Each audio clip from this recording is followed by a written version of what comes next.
Thank you all very much. As we're running just a couple of minutes behind here, I will keep my opening remarks quite brief. My name is James Golson. I'm the Education Policy Analyst here at the Texas Public Policy Foundation, and I'm very glad all of you have chosen to attend this panel today. School choice is what we're talking about. I think the good news here that most of us can agree on, school choice is expanding nationwide. Over the past decade, numerous charter programs, numerous voucher programs, virtual education programs, all have become operational around the country. From my perspective, however, it is not unfair to say that this is an area that Texas could still improve in. And whether we're talking about any of the three areas just listed above, it is becoming increasingly clear to me that our state is, at the very least, in danger of falling into the middle of the pack in some of these other areas and can look to expand the choice options we currently have on the table.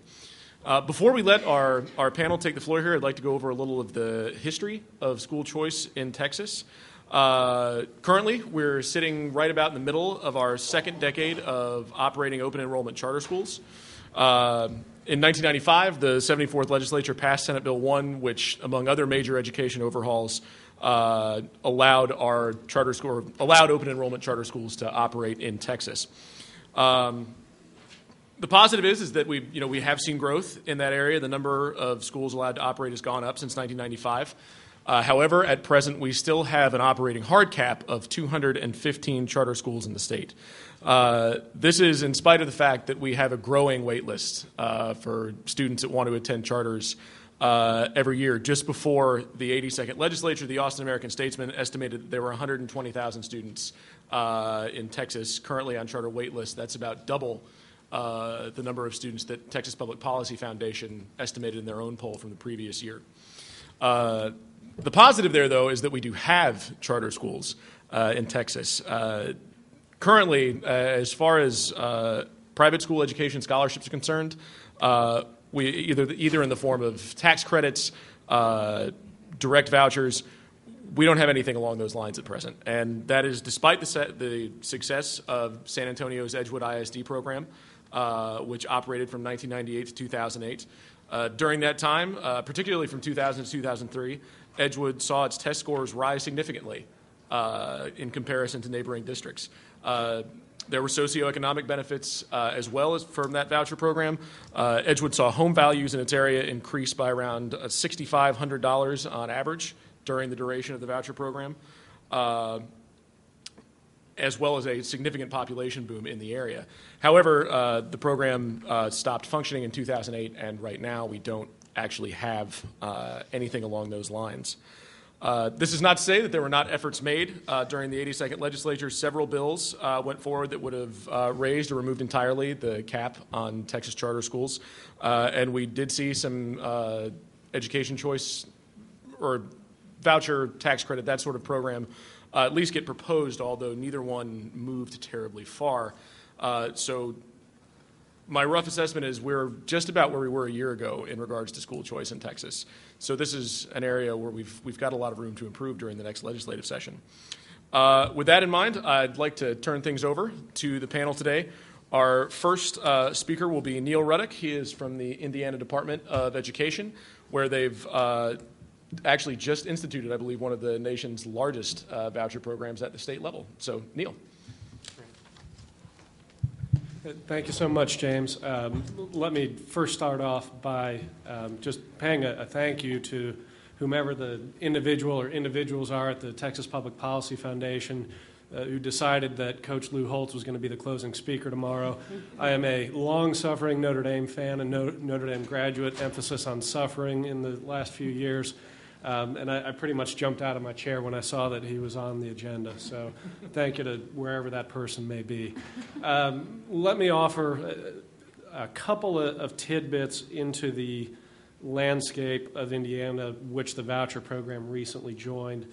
From there, I'll offer you just a few bullet points on some of the statistics that we've seen in year one of the program, and then offer a few thoughts for Texas to possibly consider. And then from there, I'll pass the microphone to my fellow panelists.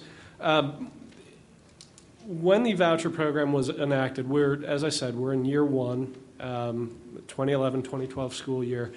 In the 2010-2011 school year, Indiana had roughly 22,000 students attend public charter schools.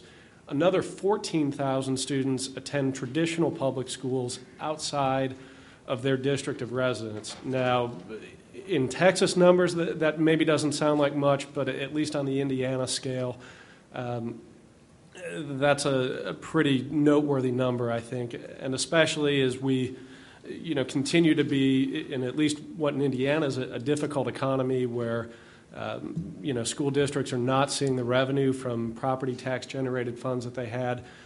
I think you will have more districts continue to look at taking students from outside their district lines. We do have a scholarship tax credit program that was enacted for the 2009-2010 school year. Last year, that program served just under 600 students. There is a cap on the number of allowable tax credits. And so those are a few of the things that then bring us to the voucher law, which was enacted at the end of April of last year, April of 2011, that is, implementation for the 2011-2012 school year. So you can imagine that we were a little bit busy over the summer getting that off the ground and getting it ready for the state. The first year of the program, there was a cap of 7,500 students. We ended up with about a 10-week application window and ended up at about 3,900 students statewide. The cap in year two would go to 15,000. Let me break down that 3,900 for you just a little bit. 85% of those students are eligible for free and reduced lunch. Over 50% of those students are minority. About 80% are in grades 1 to 8, the remainder are in high school. 2/3 of the students live in urban areas, the remainder is split amongst suburban, rural, everything in between. Let me offer now just a couple of thoughts for Texas to be thinking about as they undertake this debate, if they decide to do so. Number one, I think that context is so important, whether it be from the policy angle or from communications. A voucher program is not designed to destroy public education. It is not a silver bullet. It should not be talked about in any way that would suggest as much. It should not be debated in isolation. Because one of the criticisms, if you go down this road, you will hear is the attacking public education.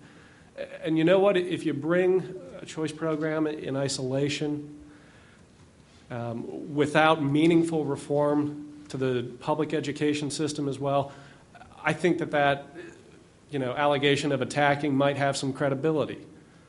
You're setting up a more competitive environment without giving everybody the ability to compete. So I think it's so important to just keep that context in mind, that this is about improving education for all students.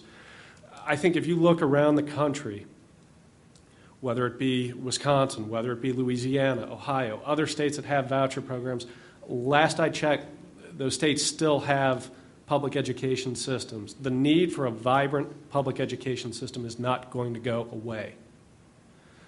What it is fundamentally about is to say that a great public school or a school considered great by state accountability rankings may not be serving an individual child well. Conversely, there may be a school that's labeled, quote unquote, failing by the state rankings that may have a wonderful program, would be career technical education or a magnet program of some sort that is serving a group of students incredibly well.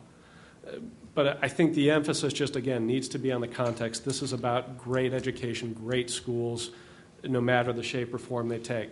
Second point, accountability. And by that I don't mean input-based accountability. I mean clear, aggressive accountability for academic performance.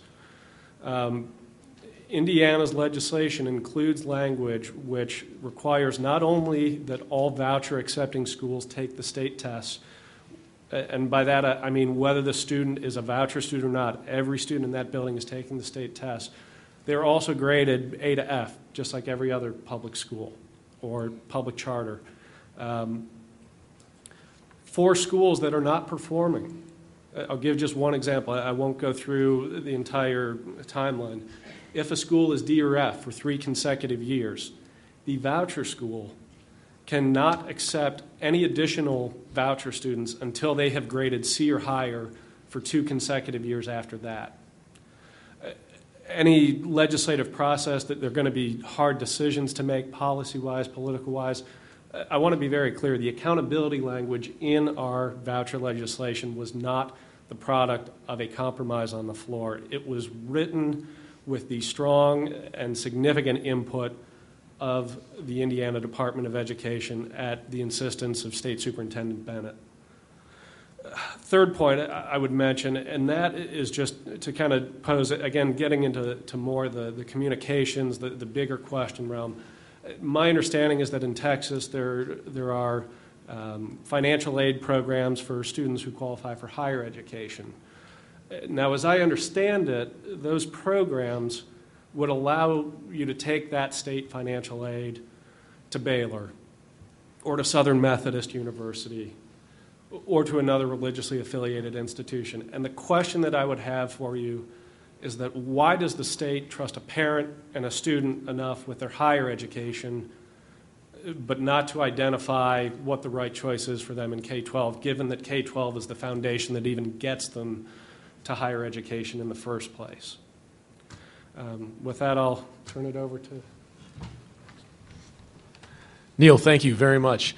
Our next panelist is Dr. Elizabeth Fagan. She comes to us from Colorado, where she is currently the superintendent of Douglas County ISD. And I think Dr. Fagan will give us a little more of the school district perspective on school choice. Happy to do that. So Douglas County School District is just south of Denver, and it's about 60,000 students, 80 schools. We have been one of the top 3 performing districts in the state for pretty much ever. I think we're one of the lowest funded school districts in the Denver metro area, although our county is usually in the top 10 of high-income counties in the country. And so it's a really interesting situation where we are just extraordinarily efficient. We have a conservative county. They expect us to be, and we meet those expectations. Douglas County had the first charter school in Colorado. Douglas County is the only school district in Colorado that can certify its own teachers in hard-to-fill areas. Douglas County has a long history of using calendar modifications to allow schools, neighborhoods to age in and age out so that we don't overbuild, because there were years when we were growing by over 3,000 students per year, hiring 500 teachers, and maintaining the level of excellence that our community expects from us. So even during this slower economic time, we're still growing around 1,200 to 2,000 students per year. Douglas County is an amazing place. It's where my own children go to school, at least one. The other one is not old enough, but will be. And so last year, the Douglas County School Board decided that we have 11 charter schools now in Douglas County. They are chartered through our district. In addition to that, we have our neighborhood schools, and parents have always been free to move among our neighborhood schools and our charter schools within the rules that are surrounding both. Last year, our board decided that they were interested in really opening the door on that just the next step further and wanted to explore the idea of a voucher program in Douglas County for Douglas County students. And so we started a tour, actually, as the leadership team, talking with other superintendents, with the Colorado Department of Education, talking with parents.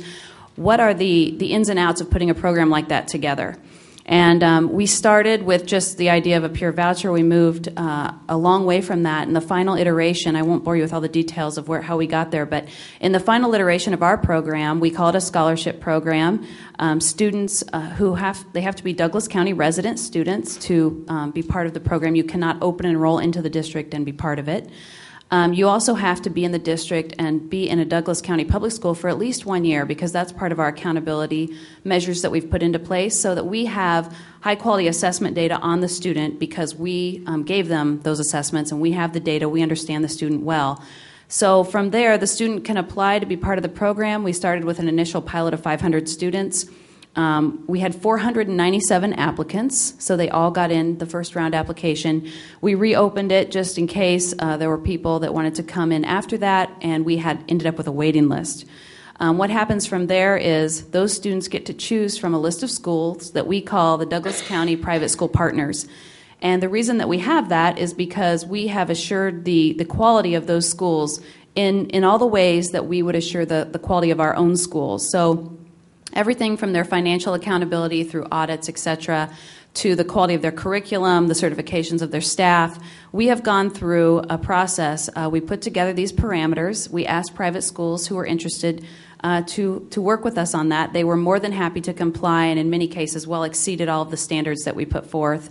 All the schools that qualified to meet all of those standards, the same level of standards that our neighborhood schools have, and our charter schools, they go on this list. And so these students who apply to the program earn the scholarship, then they go and they have to apply to the school and get in on their own merits. That we don't, there is no no entanglement, no mingling of anything between the school district and these private schools. The private schools have the obligations to meet our standards, but from there, it's in the hands of the students and the parents. And in Douglas County, we absolutely trust our parents and work very hard to provide them with the highest level of information about our schools, about our charter schools, and about our, in this case, these private schools, so that they can make the very best selection for their child.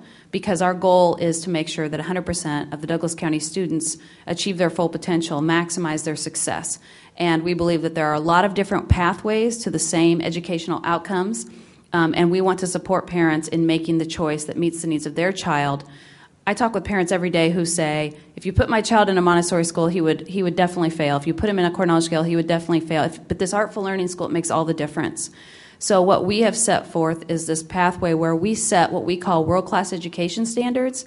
No matter what pathway you choose for your child in Douglas County, you will attain those outcomes for them. But the means will be very different because the differentiation for students we know is key to their success. So we put this program together. We had the 500 students. It was so interesting as we met the parents because initially we could only guess about who might participate and what might be their reasons. And we had parents come forward, one in particular that she tells her story openly, so I feel comfortable doing the same, where she has 3 children in Douglas County, 2 in neighborhood schools, and she loves it, wouldn't go anywhere else, because we have amazing schools. I would put our schools against anyone. But her 3rd child, just for whatever reason, is not successful in those school choices. However, in this private school option, he completely changed. I mean, it was the catalyst for his success to have this opportunity. So if you know the Douglas County story at all, you know that we put together the program. We felt that we really looked at all of the details, all of the things that we needed to account for, moved it forward, got the kids in, school starts, and we are sued by the ACLU. And the ACLU sues us, and we are. It was really interesting because it's a Douglas County. We're very interested in local control in Douglas County. We're not trying to impart our thinking on all the other school districts. We just want the opportunity to provide educational pathways for our students that we feel are best for them. And so we're really just trying to meddle in our own swimming pool. And this outside entity came in and sued us, but they sued us and they also sued the State Board and the Colorado Department of Education, which meant that because 2 of the 3 were in Denver, the actual hearing took place in Denver instead of Douglas County. And the judge, through a very interesting approach, enjoined our program, and now it is currently in the Colorado Court of Appeals. And we have been very fortunate so far. Our board is very cognizant of the economic conditions and very committed to the students in Douglas County, and so they want to move forward in this battle of choice. At the same time, they didn't want to use district resources, so they, along with some of the district leaders and myself, have done a lot of external fundraising to pay all of the litigation costs associated with this case. So not $1 of Douglas County School District money has gone to pay the litigation costs for this case, and we've been fortunate that way, but we continue to have to fundraise as this goes forward. It's most assuredly going to go to the Colorado Supreme Court, and because of the Blaine amendments in there, the way that they lay into this, and if you are into law, then you know about these, it's possible that this could go all the way to the U.S. Supreme Court, and that would be okay too, because it may free other places from those amendments and the sort of way that they hold us back in our moves in education. So that's the really long story condensed into 12 minutes, I think. And Douglas County has a pretty interesting strategic plan. Choice is 1/3 of it. We want all of our students to have many choices. We want all of those choices to be world-class. And we want to measure those world-class choices using a system performance framework that we're actually building ourselves, because we don't believe that the quality of assessment that we need to tell our parents and our students how our students are doing on the most important outcomes in education actually exists. So we're building it ourselves in an effort to bring that to the table also. And if you're interested in kind of how choice and all those things fit together, our website has tons of information on it, but I did bring a few copies of our strategic plan, which you're welcome to have. So.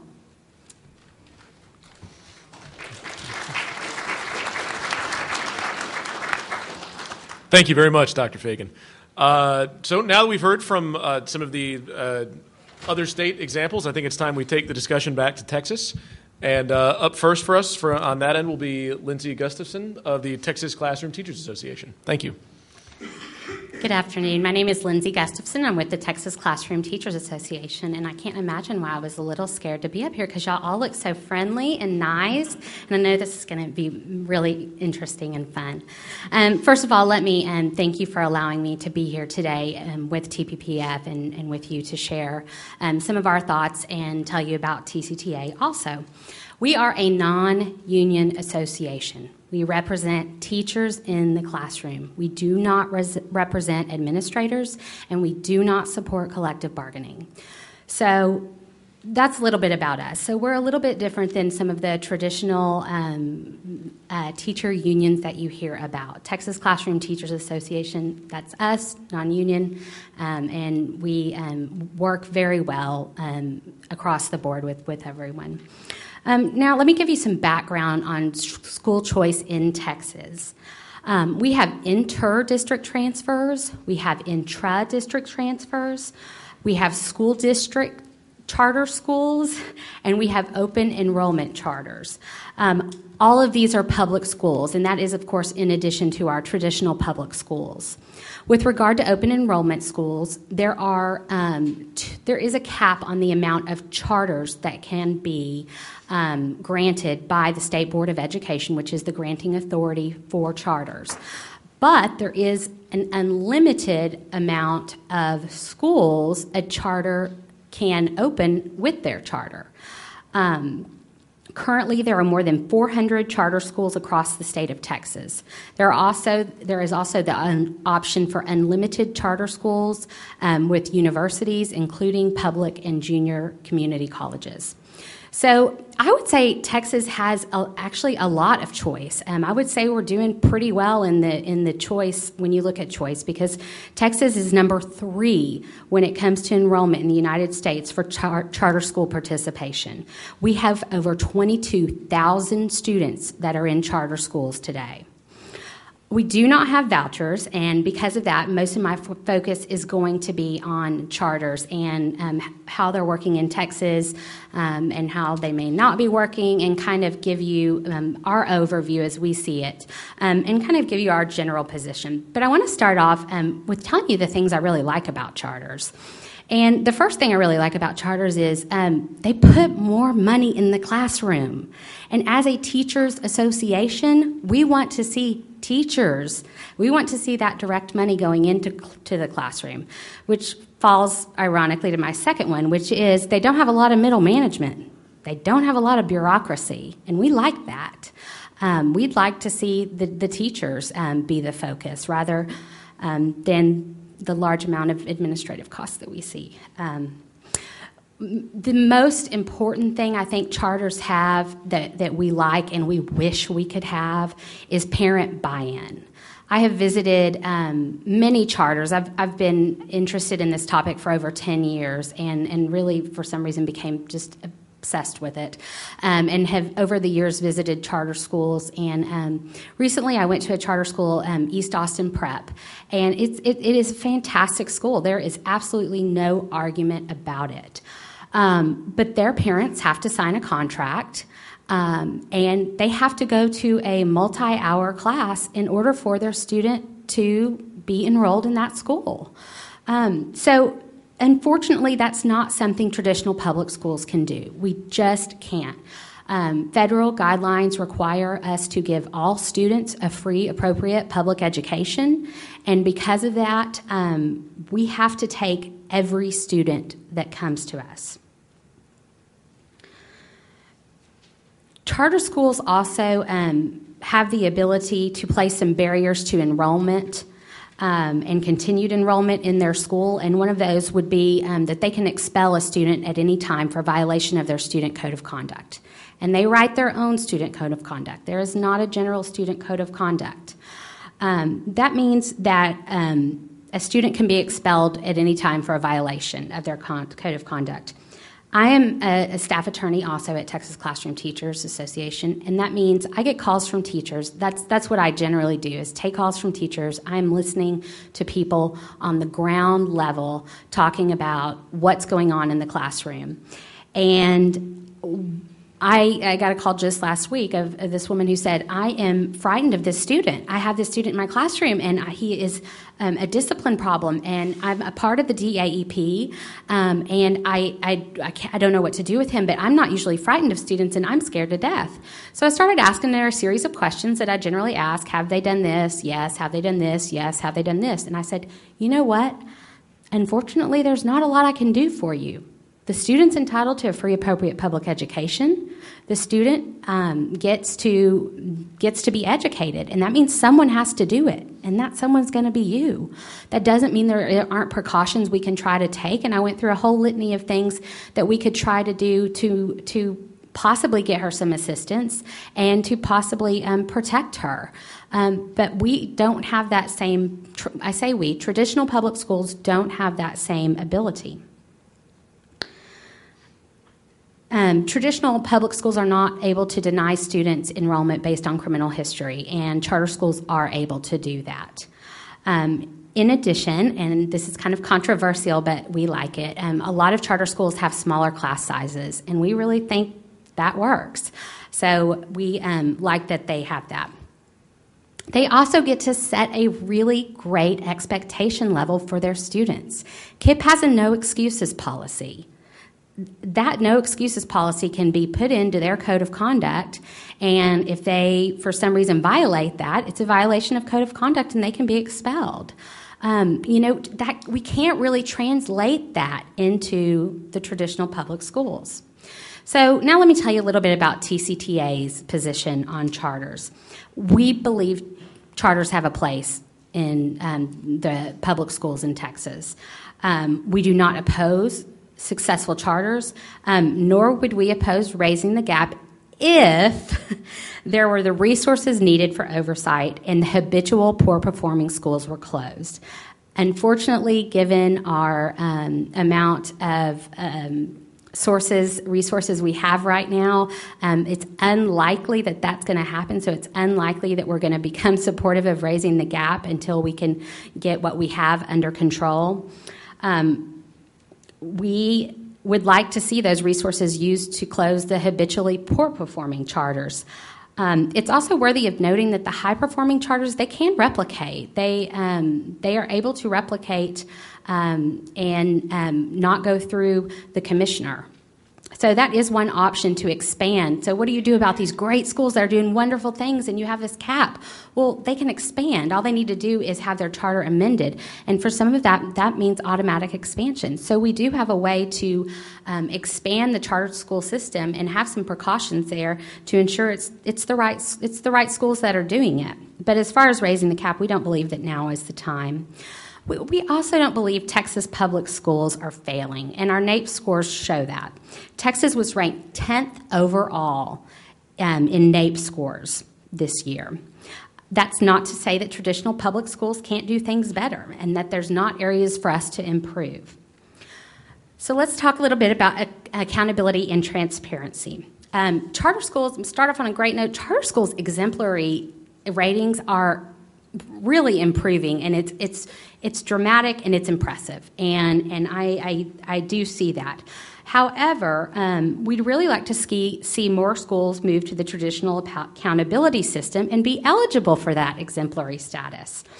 Last year, you had 32% of charter schools compared to roughly 3% of public schools under the Alternative Education Accountability System.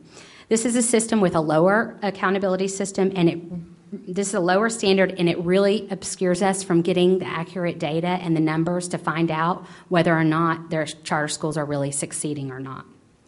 Michael Martyr, who's a professor at UT, and he's co-director of the university's You Teach program, recently did a lot of research on schools. In Texas, we're so lucky. We have so much information about that's where we excel, is in our information. And he went through all that information, and so much of it's public. And he was asked, are charter schools the answer? And he said, no. Secondary charter schools in Texas lead to much lower levels of student performance than comparable public schools. And across the nation, secondary charter schools at best keep up with comparable public schools. Out of 140 secondary charter schools, there are 5 that serve low-income students and do really well. Those are the Yes, the KIPS, the Ideas, the Harmonies. 30 are comparable, and over 100 are dramatically worse. Over 100 are dramatically worse. When it comes to African American and Hispanic performance in meeting SAT, college readiness, charters way underperform. I'm going to start speaking fast because my time's almost up. So if some of you may be familiar with the Generation 3 charters, it's where they had the ability to grant a lot more charters, and they did. They granted 70. 19 of those charters have been revoked and reassigned. Over 3/4 of those are on the alternative education system, and 12 are academically unacceptable. I don't know if on the national level, they have a Credo study that is the largest charter school study to date. It showed that if you go to a charter school, you have a 17% chance of your student doing better, 37% chance of them doing worse, and 46% chance of them doing being no statistical difference in their performance. That means you have a 1 in chance of testing better entering a charter school, but you have a double a chance of doing worse. I have some arguments here that I think I might get into, so let me just close.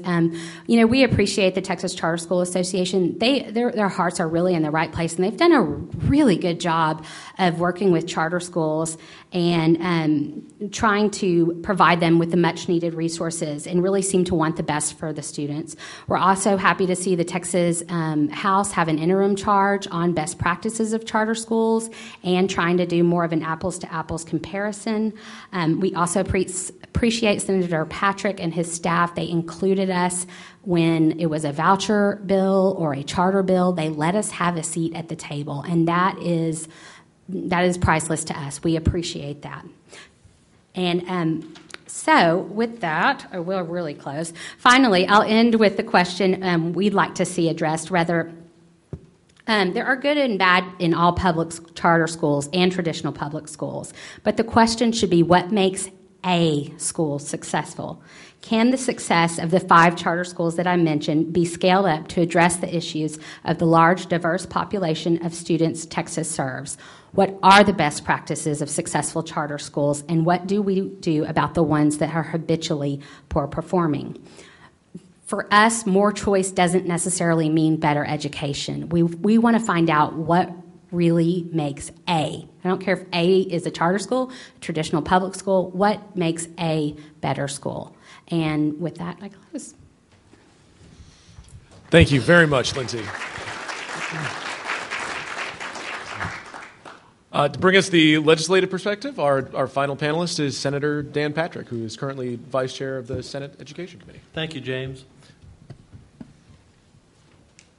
As I listened, and I do want to say, Lindsay and TCTA, you have been open to ideas, and we brought everyone in, and we wanted ideas from everyone, particularly the teachers. But at the end of the day, the answer was still no.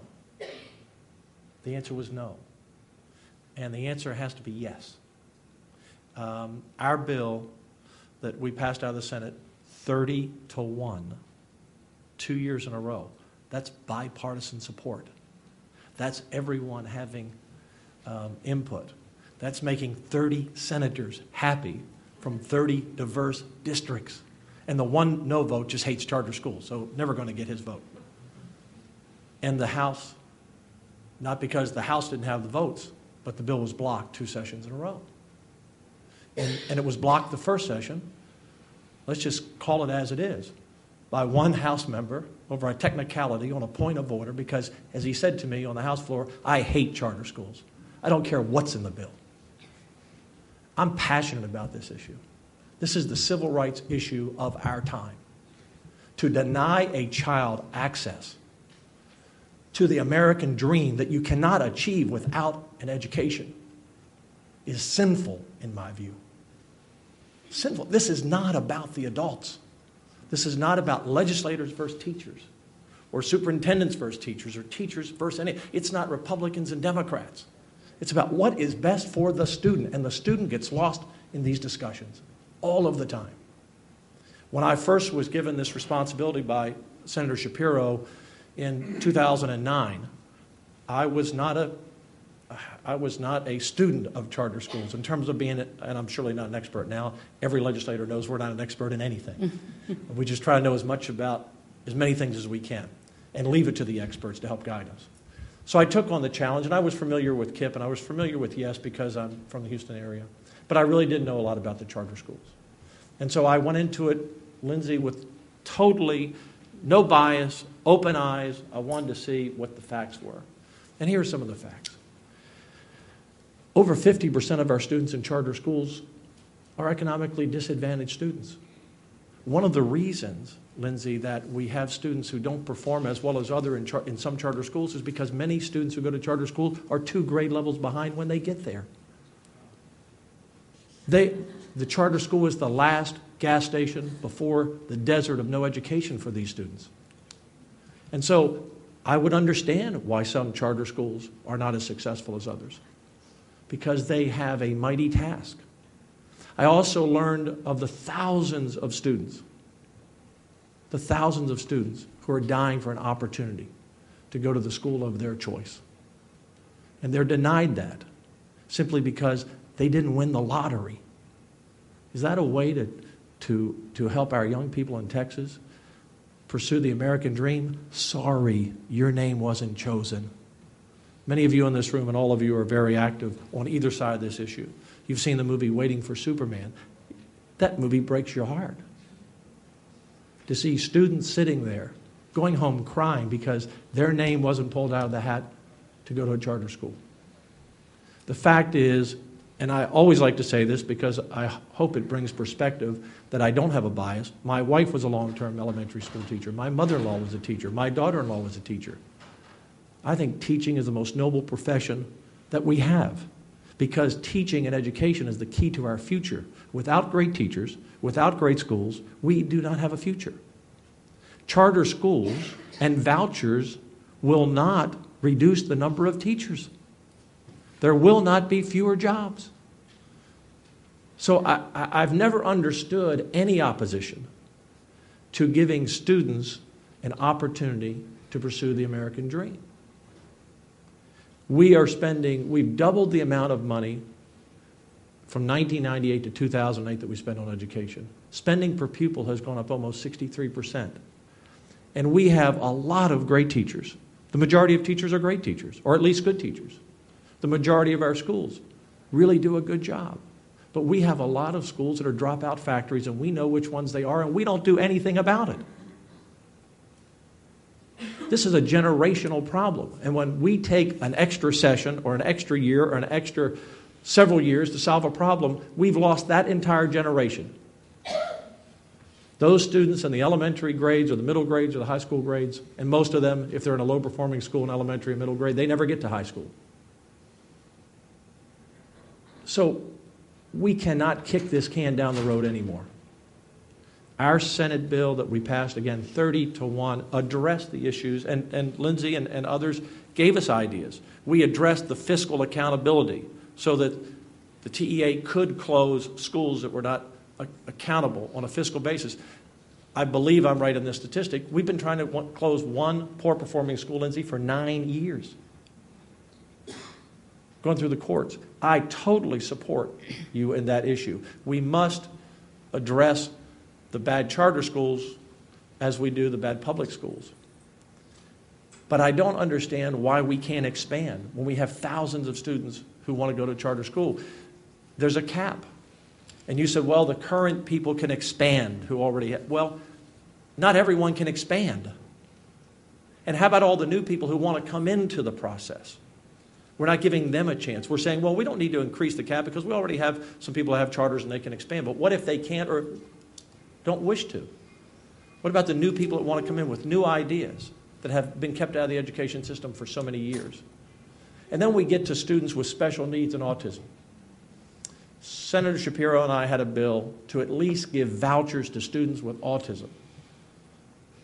And because of that crazy 21 vote rule we have in the Senate, we were 1 vote short. Vouchers, I know, are controversial. Not to me.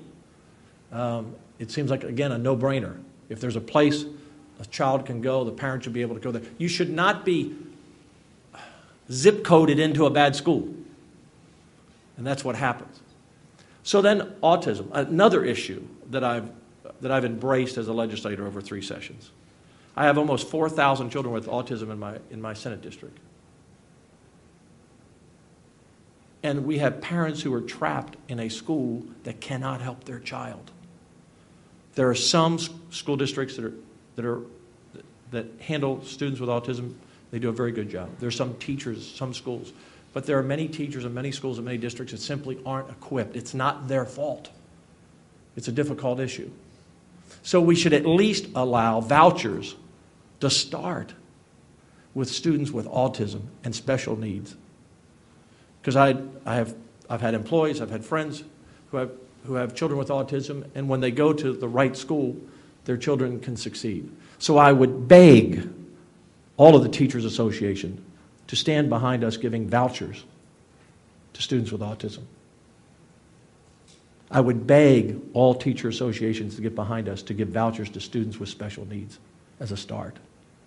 And I would beg the teachers to at least give vouchers to students who are in the dropout factories that we all know. And that's not the TCTA's fault.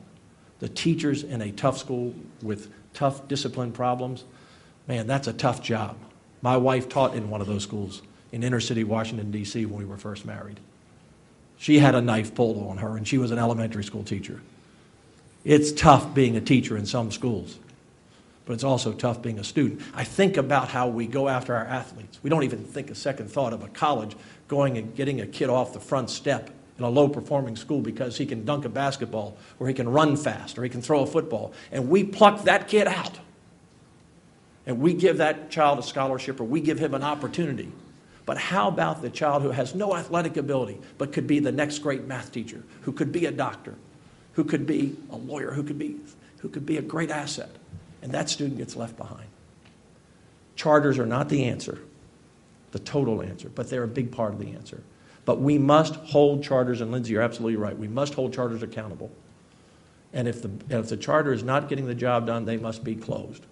But we have to hold our public schools accountable too. I was meeting with some community college leaders just this week.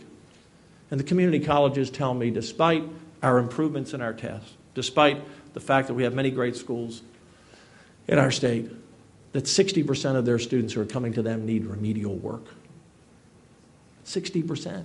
And if you talk to our 4-year educational institutions, they'll tell you that 30% of the students who are coming to their schools need remedial work. So let's just be honest. We have great teachers, great schools, good teachers, good schools, and we have some lousy teachers and some lousy schools. And we have students who desire to have an education. We have parents who will buy in. But they can't buy in if there's no product for them to buy, if there's no charter school to go to. Let's get those 50 or 60 or 70,000 off the waiting list. Let's expand our charters. Let's hold them accountable. Let's give vouchers to special needs to students with autism and students in low-performing schools who just want a chance to learn. Can you imagine being a student? And we talk a lot about poverty because over 50% of our students are economically disadvantaged based on various factors. Can you imagine being a student in elementary or middle school that you're smart and you know you're smart and you're stuck in a really bad school and all you want is a chance to go somewhere where you can learn? We need to get the adults out of this. We need to get the hateful bias towards vouchers and charters out of this. We need to get the bad actors out of this at all levels. And in the Texas legislature, we should not let one senator, and we don't have that issue, or one House member kill a bill that kills the American dream for thousands of students. We should not allow that to happen. With that, I close and take your questions.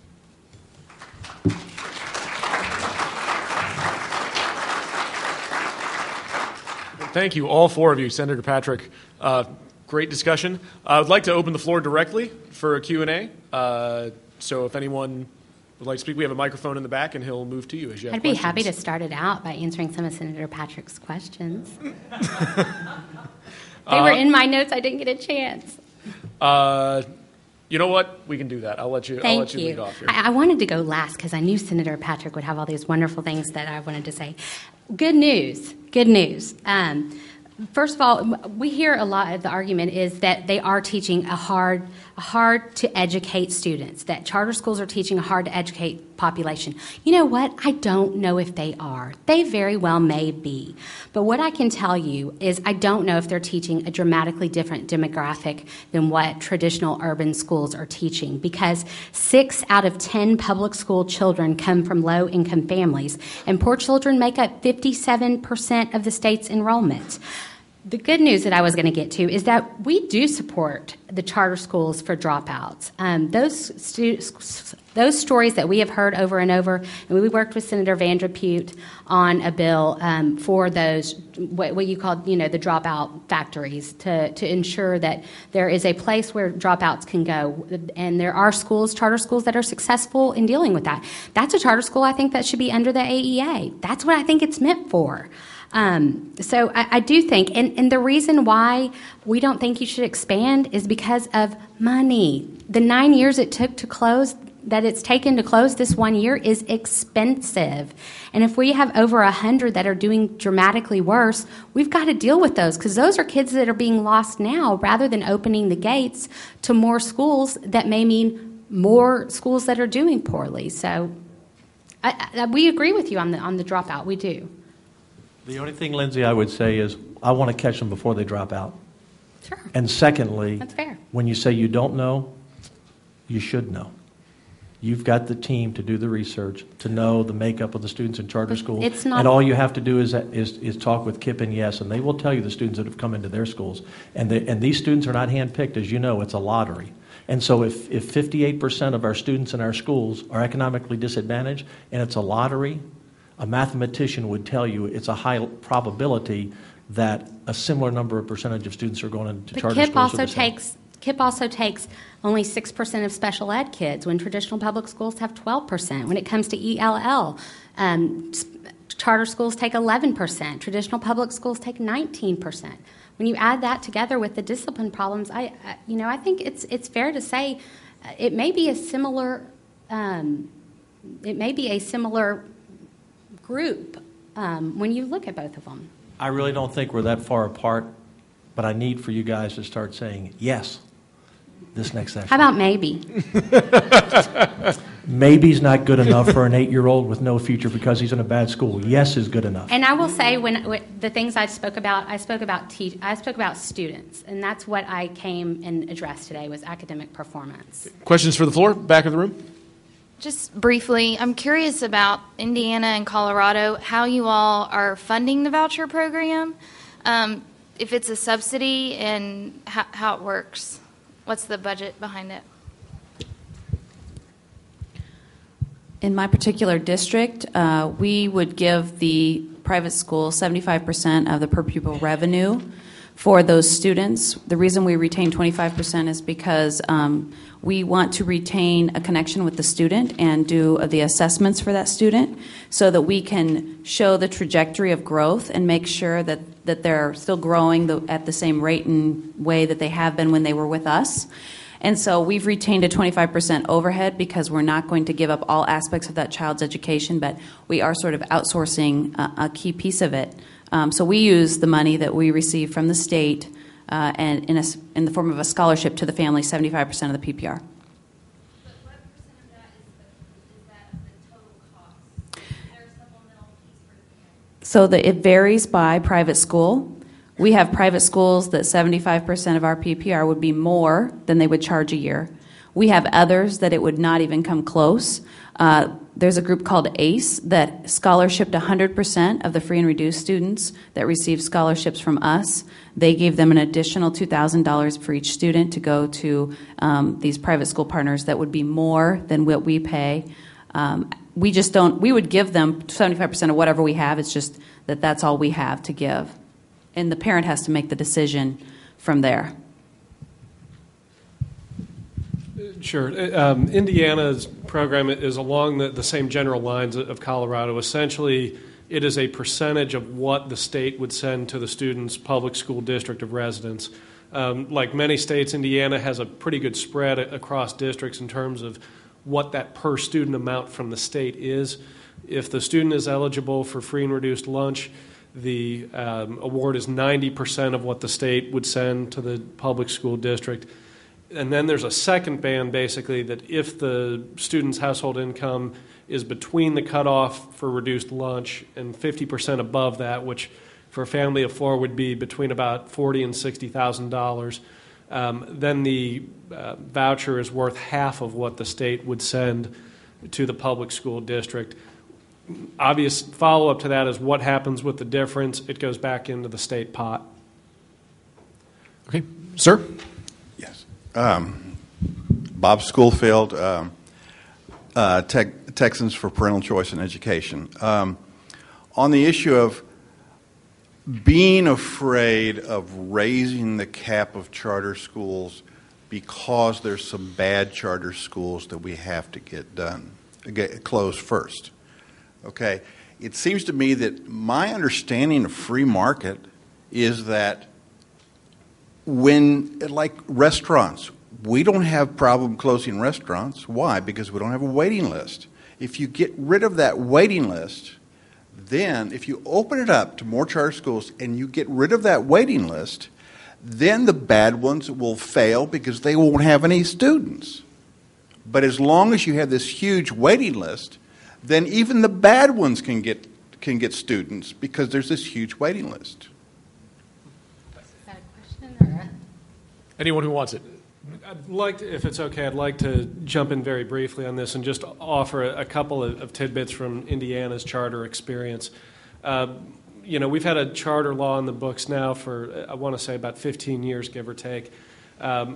We had an issue in Indiana where the authorizers were not closing poor-performing charter schools. And so in the same legislative session where we came with a voucher bill, where we came with reform to teacher evaluations, where we came with basically a once-in-30-year package of reforms, one of the other things we did is we set up a state-level entity not only to authorize new charters, but to say, you know what, if the authorizer is not doing its due diligence in closing poor-performing charter schools, we're going to have a state entity that's going to reserve the right to go in and do that for you, or transfer that charter school underneath the auspices of another authorizer if that other authorizer.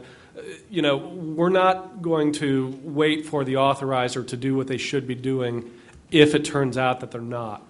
The second piece I want to talk a little bit about is accountability, because there was a mention that there are kind of two accountability frameworks for traditional public versus public charter. In Indiana, it's the same for all schools that would be graded A to F. But a point that I want to mention, I don't know whether Texas looks at student growth. This was one of the very first things that my boss did when he took office, which is to say that in our accountability rankings, we need to be looking at achievement. There's no question about that. But on top of that, we need to be looking at student growth. When a child comes into sixth grade reading at second grade level, and a teacher moves that child from second grade to fourth grade level, that should reflect positively on the school. And what that does, all this discussion of which school is educating which type of child, well, guess what? If you have student growth built into your accountability metric, I think that some of the venom gets sucked out of that debate. Lindsay? I am assuming that afraid people are us, and we're not afraid at all. What we are afraid of is students getting lost in the system. What we are afraid of are those 100 schools that are currently poor performing that aren't shut down. They still have students going to them. Not only do they still have students going to them, but in order to close them, you're talking about a significant amount of money. And so to open and allow a whole new set that we're going to have to mess with, for lack of a better term, is not exactly what we think is best for Texas. As far as the waiting list schools, we're supportive of those schools. I mean, if they want to expand, there's a waiting list for a reason, and I suspect they want to do smart expansion, which is what we are suggesting over Texas, is on a statewide scale doing smart expansion. And so they, for the reasons they have waiting lists, they do have the ability to amend it. Ma'am? I don't know if this question should go to Senator Patrick or to Lindsay, maybe both of y'all. Both of y'all talked about not being able to close a failing charter school. My question is, why is that the case? And additionally, I know in the Dallas area we had Wilmer Hutchins School, which was a public entire district that was doing horribly for years. Is that something we need to address, is how to close schools, be they charter or public, that are not performing correctly? We support closing poor-performing public schools. We support that. As far as why it takes so long, due process is very expensive. Is that something we need to change? I would love to see Yes, that looked at. and again, where Lindsay and I absolutely agree, and I think all the teacher associations agree, is we have to give the tools to, in this case, Robert Scott, the commissioner, to be able to go in a short amount of time and close these schools, and we did that to the best of our ability in our bill. And that was with the input from the teachers. And part of the closing the public schools, we have one in Houston, in the Houston area, son of my district. We've been trying to close down this district, and sometimes the community gets very defensive about that.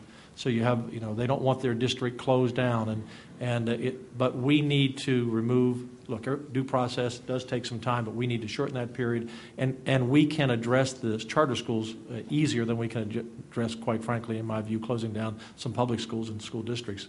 And I think if you look at some of the schools, I would disagree with the fact that there are so many poor performing charter schools and the numbers you give, but they're certainly poor performing schools.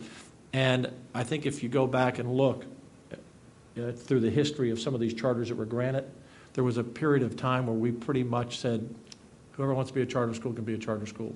And a lot of those schools that came into existence during that time are the ones we have a problem with. Our requirements are a lot tougher today. It's much more difficult to become a charter today. You should see the stack of paperwork. So I think if we can clear out some of these schools, Lindsay, that I agree with you, the charters aren't performing well, we won't see that replicated. You're always going to have some bad actors. You're always going to have some people that fail. But if we can deal with this group of schools right now that kind of all came into existence, I don't want to say all at the same time, but over a period of time where we were not as strict in the legislature or in the education to get their charters, we would address that problem. Okay. Sir? Rex Gore, the name. I'm a local small business guy. Have, by our most recent count, employees that have a total of 3,000 students in about 60 different school districts. No, 60 different schools, about 10 different school districts. Lindsay, I think I'm summarizing here, but I think you're saying that roughly 2/3 of the charters underperform. What was the statistic you were using, terms? Those are charter campuses. Those are secondary campuses, are 100.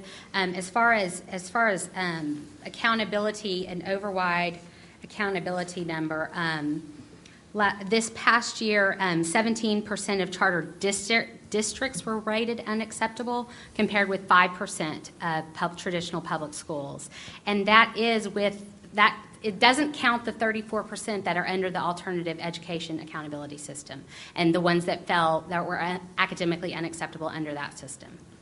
I'm trying to get to a simple number. It sounded like probably 17 versus 5. But multiple. I think you're essentially saying that a larger percentage of charter schools do a poor job or an average job than their comparable public schools. Correct.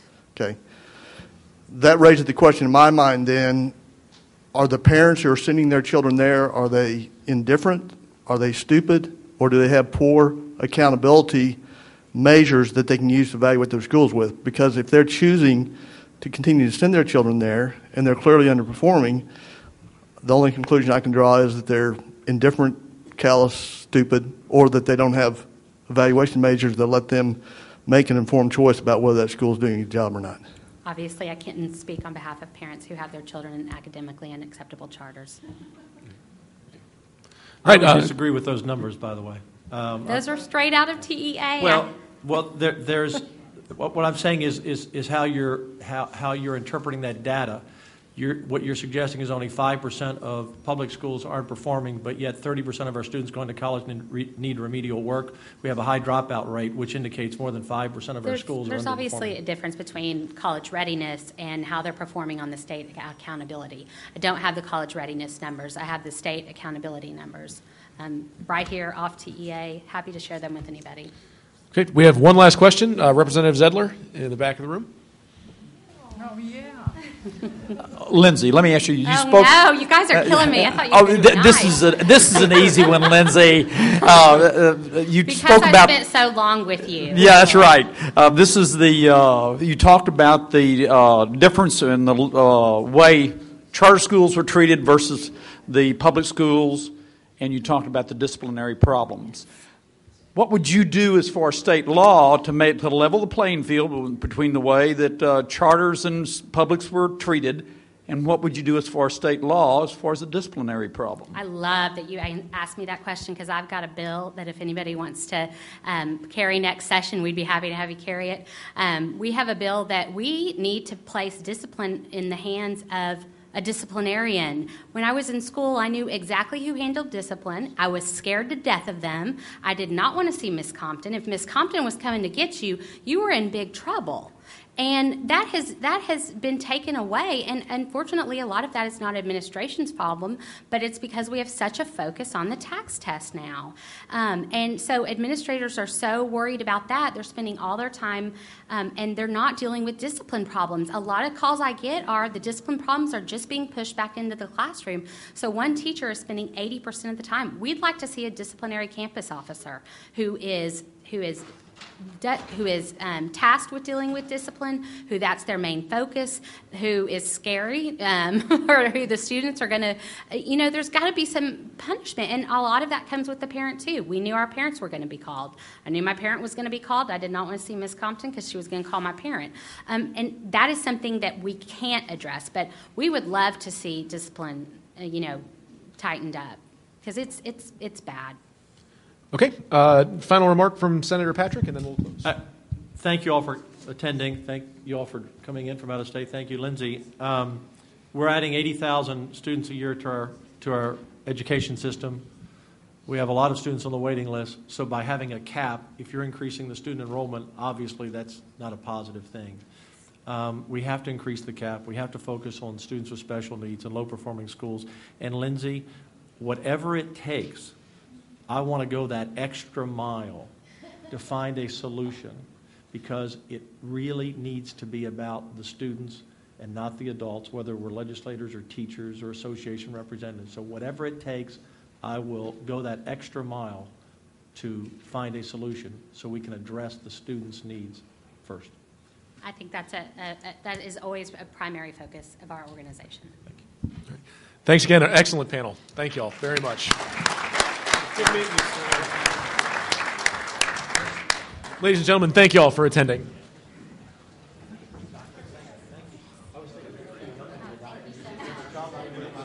I know.